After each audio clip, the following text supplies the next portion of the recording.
Subscribe Prudent social media channel and press bell icon for latest notifications.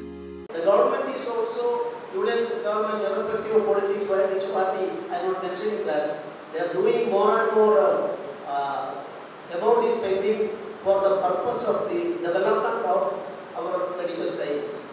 In the health sector, Goa has the highest per capita health expenditure.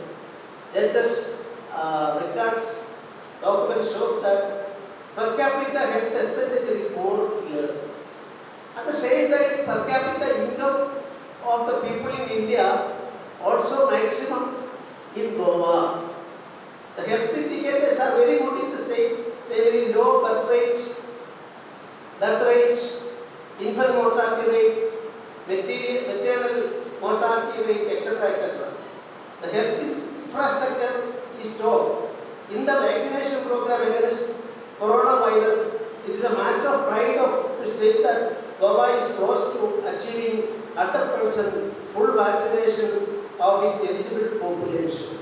The quality treatment and the facilities available will be economical for the foreign tourists and at the same time provide opportunity to explore Goan life and culture.